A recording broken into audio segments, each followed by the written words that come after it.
Live from our 7 Tasmania studios, your nightly news with Kim Miller begins now.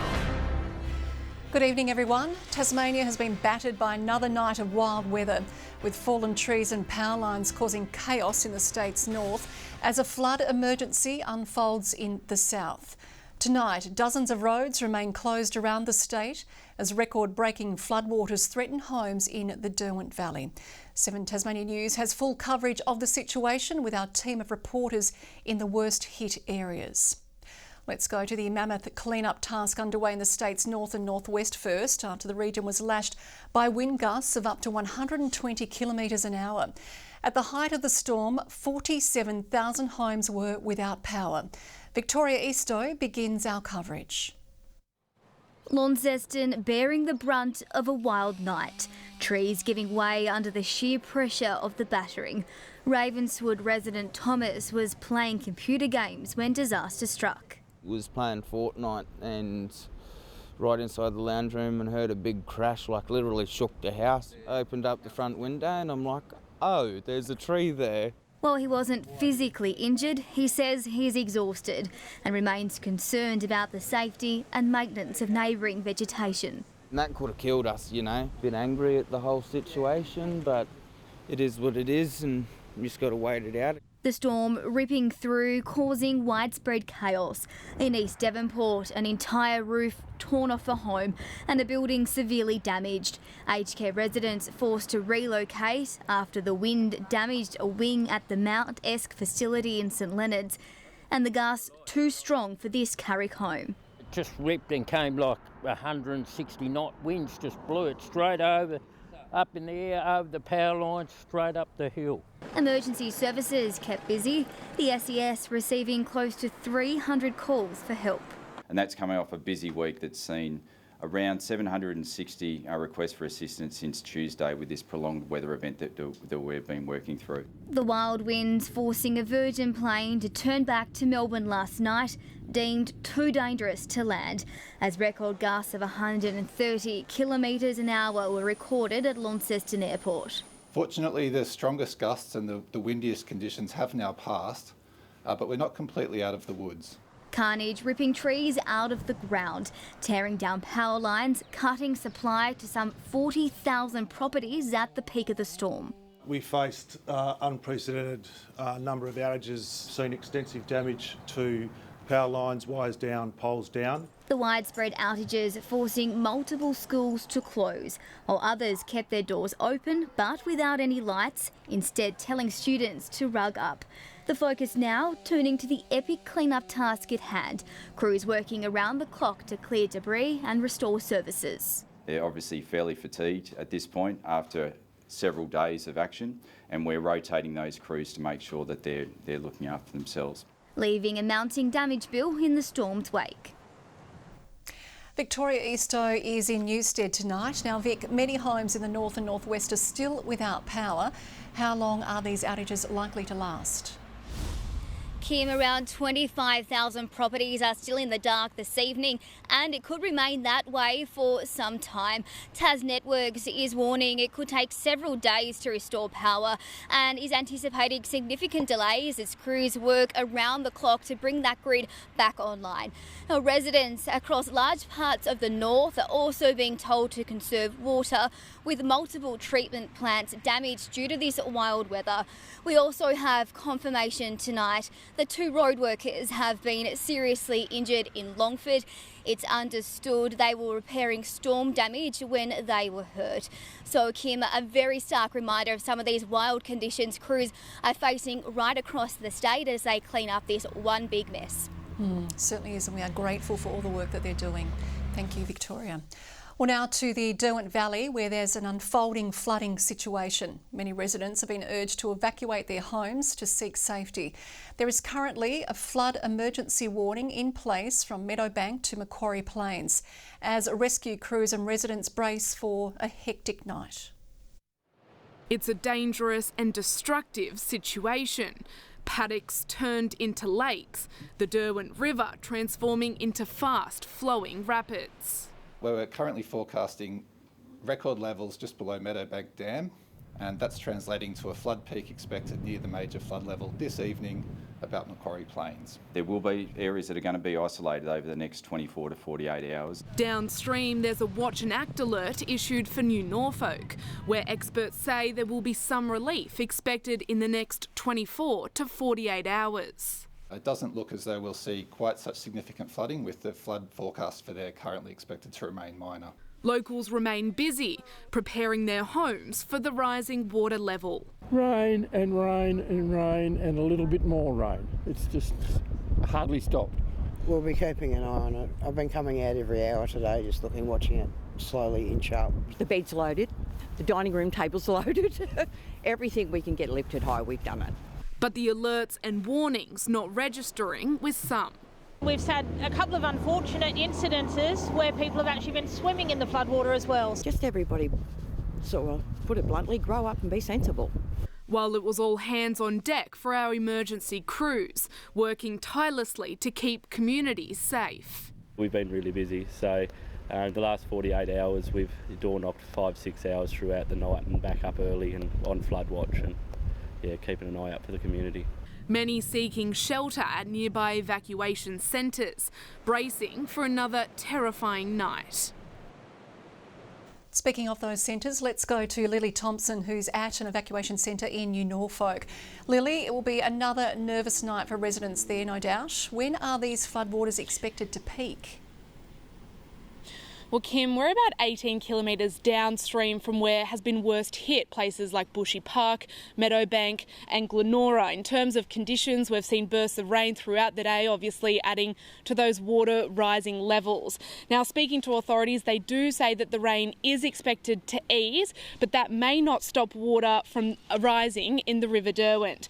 Now, it is expected to peak at 6.7 metres, but when exactly that is, it's hard to tell, but it's looking likely in the next couple of hours. Now, some members of the public have opted to seek shelter in evacuation centres like the one behind me. Some have chosen to stay with family and friends. But for residents in this area, Kim, it's going to be a long and anxious night. It certainly will be. Thank you very much there for the update, Lily. Well, now to Annie Green, who is keeping across the flood threat in the state's north. Annie, there are still several warnings in place tonight.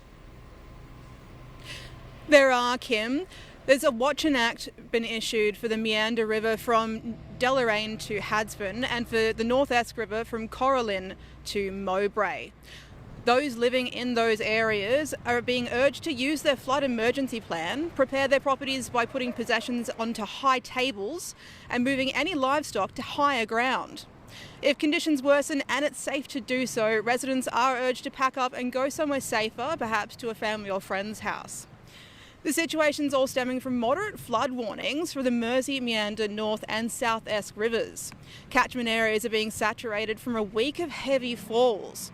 But thankfully, it's not all coming from a single rainfall event. Those can trigger dangerous flash flooding. And while the risk does seem to be falling in most areas, according to the Weather Bureau, Tasmanians are being reminded, if it's flooded, forget it. Waters are very, very dangerous. We ask anyone to please do not play or walk or drive through floodwaters. It is a serious situation. And we're also being reminded the Tas Alerts website and app are the best place to go for the most up-to-date information and warnings. Kim? A good reminder. Thank you there, Annie Green, and thanks to the rest of the team for that coverage as well. The wild weather is also causing disruptions in the state's west, with the West Coast Wilderness Railway forced to cancel some services due to storm damage. A 20-metre section of track outside of Strawn washed away over the weekend, with trips between Strawn and Lower Landing unlikely to resume until next Monday. Affected passengers have been offered a refund while the railway works to fix the damage. Services from Queenstown have not been impacted.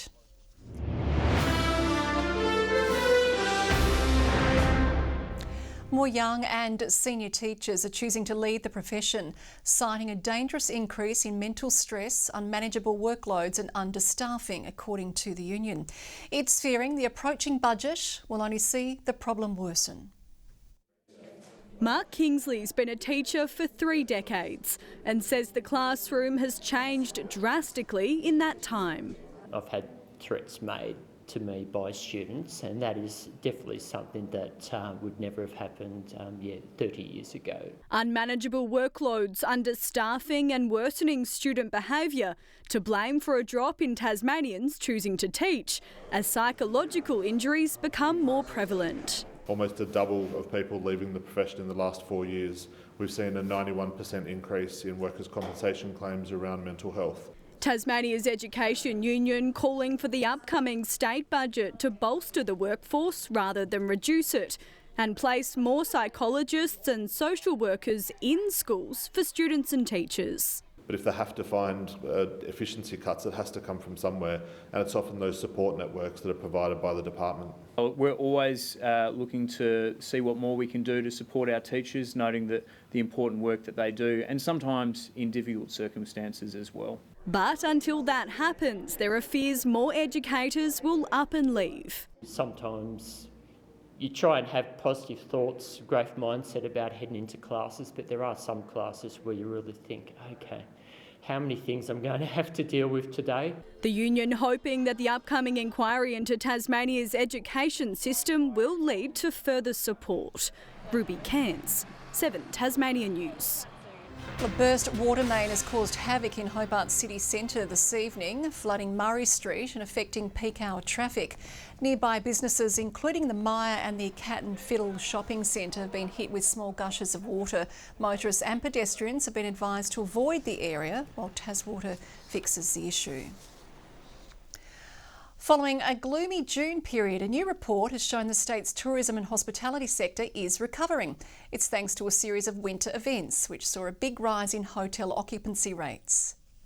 A key Tasmanian sector making a comeback. We're about 8 to 10% up from June to July, so that's a pretty big jump in 1 month, especially in the middle of winter. That's according to the Tasmanian Hospitality Association. A string of events over July helping the sector shake off the winter blues. But events like the Festival of Voices and the Hadley's Art Prize, they still get people travelling and they make a big difference. It's a positive rebound from the relatively low June figures, which saw occupancy rates statewide falling below 60%, the lowest in a decade, hitting much of the hospitality sector hard. June was a pretty grim month, back to a bit of a seasonal thing. And despite the iconic winter offering, Dark Mofo calling it quits, other smaller events helped increase visitation numbers across Tasmania. This goes to show if you put on decent winter events in winter, it'll get people out and about in Tasmania. The north saw nearly a 7% increase in room occupancies, while the east coast sat at 46.74%. Regional events including Bishno Beamed and the final Huon Valley Midwinter Festival also bringing in accommodation bookings. Our regions are the lifeblood of tourism in Tassie, so we really need to ensure that we're helping them sustain during the winter period. The industry now gearing up for the warmer season. Rebecca Gadaneris, 7 Tasmania News. Tasmania's gaming developers will have the chance to level up their exposure thanks to a new 3-day event later this month. It's part of a renewed push by Screen Tasmania to elevate the profile of video games produced by the state's emerging and established developers. I know that there's some key players in some very big game companies that live out of Tassie. The games sector for Tassie is such a niche and such a beautiful product for us to engage in because we can do it from here to anywhere globally. The event will take place at Hobart's Princess Wharf from September 27 to 29.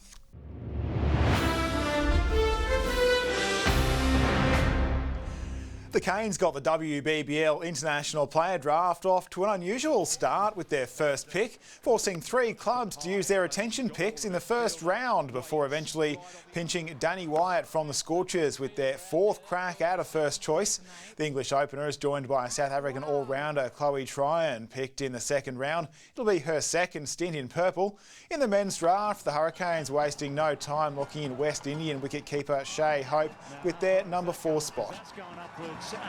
I've coached him at the Delhi Capitals just last season, so I know what he's capable of. Very good new ball player, very good player of spin, gun in the field, who's also a keeper, and a great bloke, a very experienced player. He's captained the West Indies in the past. The Canes next jumping on 22-year-old Bangladeshi all-rounder Rashad Hussain. Chris Jordan is already contracted as their 3rd international. Lauderdale might not have been able to get the better of Kingborough in the TSL's final round, but the draw was enough to lock them in for a home semi-final, playing against the Tigers once again. I think that probably sets us up, pretty well prepared for this weekend. And it is a bit of a, funny situation playing a team 2 weeks in a row, but I reckon both sides are pretty well aware of what we're up against and what's going to happen. And the winner of that semi plays the loser of North Launceston versus Clarence for a spot in the last TSL Grand Final.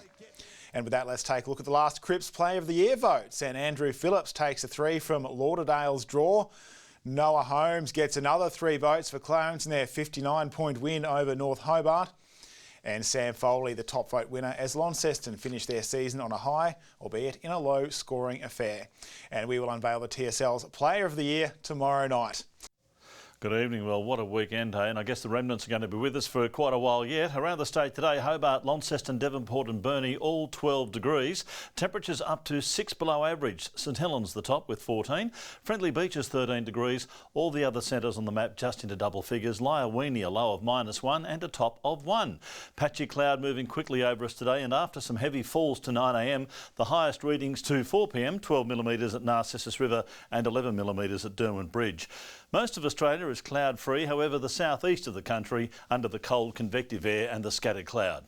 Tomorrow, the high moves over New South Wales, directing the westerly airstream over us. Maybe not as strong as last night, where King Island copped gusts of 157 kilometres an hour and a record 130 k's an hour at Launceston Airport. Now, we're expecting those winds to back around from the northwest to be more southwesterly at day's end and easing from the 30 to 40 knot strength to something more bearable. Swells at 7 to 8 metres. We have a severe weather warning for damaging winds, and that's out for a small patch over the central north of Oatlands to south of Deloraine. In fact, a gale warning from Stanley to Low Rocky Point, a strong wind warning for most other waters. We also have flood warnings for all the runoffs, including a major flood warning for the River Derwent, moderate flood warnings for the Ouse, Macquarie and the North and South Esk.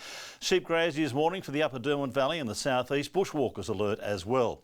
Forecast tomorrow, Hobart expecting 15, 14 for Adventure Bay, a possible shower, 9 degrees for Tarraleah. Launceston 15 and partly cloudy, Devonport 15, 14 for Bridport. Looks like a bit of an improvement in the weather, doesn't it?